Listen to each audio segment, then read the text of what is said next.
It's been a tough morning. A man who recruited me as an athlete at Jackson State, mentored me in athletics, motivated me, pushed me to do things that I didn't know I could do, and made me a winner, made me understand what it takes for an individual to be a part of a winner. When you lose somebody like that, you lose more than Jackson State. The entire state loses a great person. It's not about wins or losses, but it's about the people that he inspired. I think that in our lifetime, the measure of a man is if you can, at the end, you can say you made a difference in only one person's life, then your life wasn't in vain. And Bob Hill made a difference in hundreds of young men's life, and hopefully he'll never be forgotten. I know he will never be forgotten in the Payton family, and he should never be forgotten here at Jackson State, which was his second family. What do you hope how do you hope his legacy is remembered, I guess, moving forward, just by everyone? You said he's a man. The state lost a good person, too, just, I guess, as a whole for Mississippi. I don't think that Coach Hill in his lifetime was given the credit that he deserves for being the motivator of young men that he was. I saw him take kids who were in wrong positions, too small to do this and do that, put them in position and motivated and trained them to where they made it to the NFL and had a great career. I saw him take kids who were second picks, were part of a package deal to come here that became contributors to championship teams when they left. I've been under Hall of Fame coaches Marv Levy and Forrest Gregg, and none of them could hold a candle to what Bob Hill was able to do here at Jackson State. And he had guys like Jackie Slater, over Brazil, yourself, and Walter.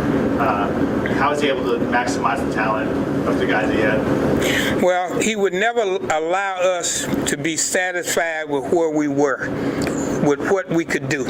He always pushed us every day to get the best that we could get out of ourselves that day in an attempt to be better.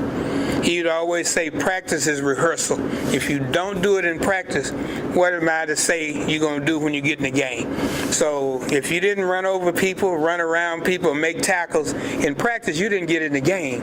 And I always said when I got to the NFL, it was so much easier practicing in the NFL than what we had to do at Jackson State in order to play. I know he was really hard on you guys on and off the field.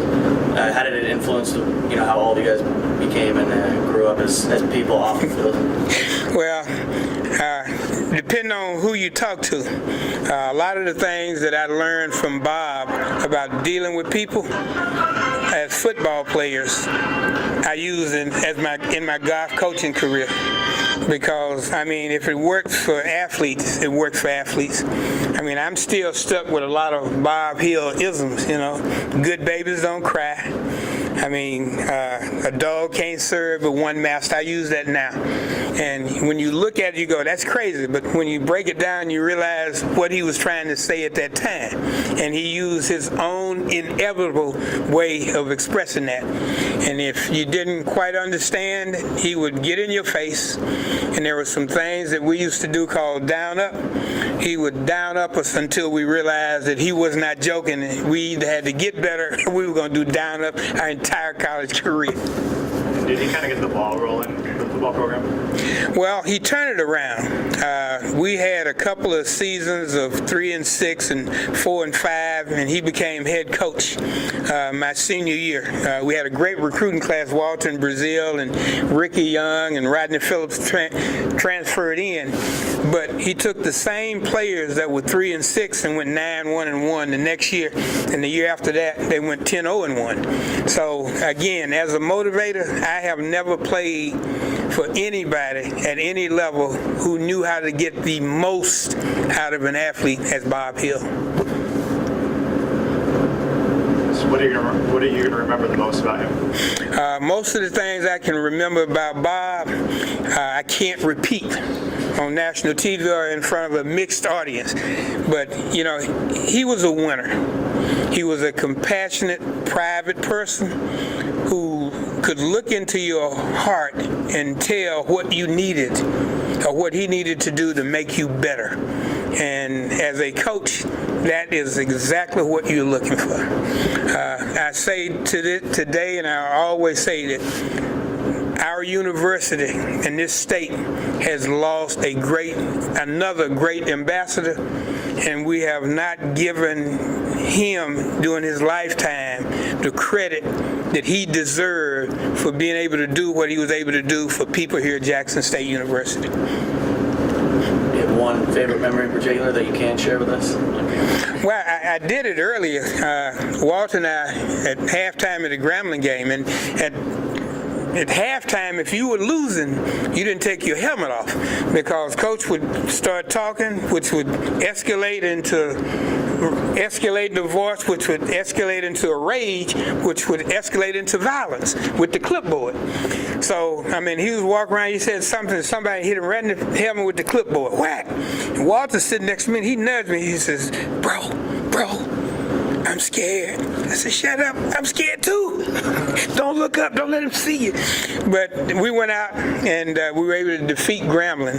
And, it's because of him and his never give up, never say die, never quit attitude, and not allowing his players to do that because it wasn't what he would do.